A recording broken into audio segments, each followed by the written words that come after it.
Ketika jempol lebih tajam dari pedang. Apa kalian tahu? Akhir-akhir ini netizen sedang berkomentar dengan panas-panasnya.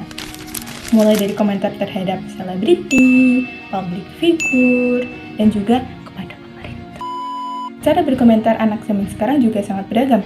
Ada yang keren dan membangun, ada juga yang bikin geleng-geleng kepala. Di sisi lain, banyak anak muda yang cepat tanggap terhadap isu, cepat tanggap terhadap berita, dan bisa menyampaikannya dengan cerdas. Bahkan, kadang dari mereka lebih peka terhadap isu-isu yang terjadi pada saat ini. Mulai dari isu lingkungan, isu ketidakadilan sosial, bahkan pemerintah. Hai, aku Putri Lestari. Di sini aku akan membuat video tentang ketika jempol lebih tajam dari pedang. Bijaklah berkomentar di media sosial. Sebelum lebih jauh, apakah kalian tahu apa itu berkomentar? Menurut Kamus Besar Bahasa Indonesia atau KBBI, berkomentar adalah uraian atau tanggapan atas suatu hal, pendapat atau ulasan. Dari definisi ini, dapat disimpulkan bahwa komentar seharusnya bersifat analitik, memiliki dasar pemikiran, dan bertujuan memberikan sudut pandang atau penjelasan. Komentar bukan hanya sekedar tentang respons spontan atau luapan emosi sesaat. Sayangnya, makna dari komentar ini seringkali salah direduksi sebagai suatu ungkapan marah, nyinyir, atau gurauan yang tidak sensitif terhadap konteks dan perasaan orang lain. Pengguna sosial media lebih sering berkomentar tanpa panjang pikir, alias asal ceplos, asal viral. Banyak komentar yang hanya ikut-ikutan tren, menyerang tanpa data, atau malah bernuansa sarkasme dan body shaming. Bahkan, kadang komentar dilontarkan hanya demi likes atau perhatian, tanpa memikirkan dampaknya terhadap orang lain. Ini makin diperparah dengan komentar candaan di topik sensitif. Penyebab komentar tidak kritis bermacam-macam, misalnya kurang literasi digital, terlalu nyaman dengan anonimitas sehingga tidak ada bentuk pertanggungjawaban langsung, kebiasaan scroll, skip, share tanpa benar-benar baca, dan juga efek dari lingkungan online yang seringkali memang toksik.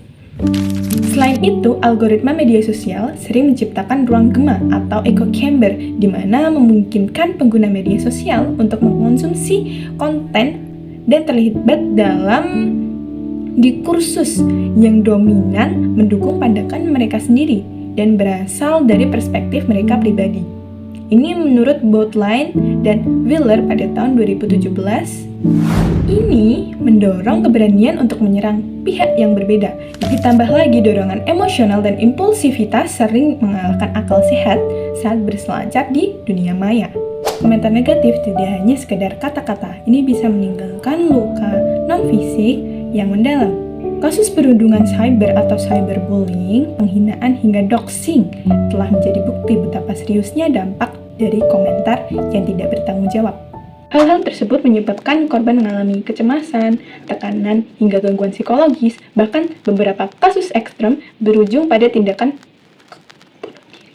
Lebih jauh, komentar negatif juga memicu efek domino di ruang publik, yaitu persepsi menjadi bias, reputasi hancur, dan munculnya fenomena cancel culture yang kejam. Tak jarang pula kasus-kasus ini berujung ke ranah hukum karena pelanggaran UU ITE atau hukum pidana yang terkait ujaran kebencian. Ini penting bagi kita untuk menerapkan prinsip bijak di sosial media.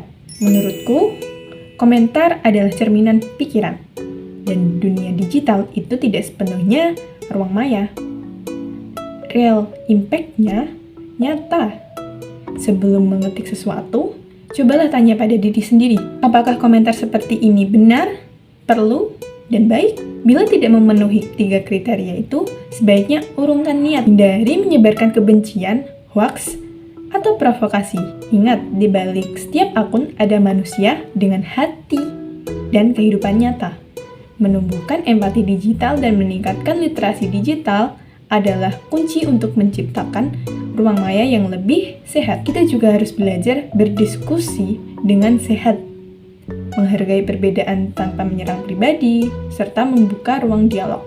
Jadi, penting untuk kita sebagai anak-anak muda sekarang untuk belajar berpikir kritis dan berempati sebelum menekan tombol enter. Kalau kalian sendiri, apakah kalian pernah melihat komentar yang membuat kalian berpikir, wah, ini bagus nih, atau kok ini keterlaluan sih?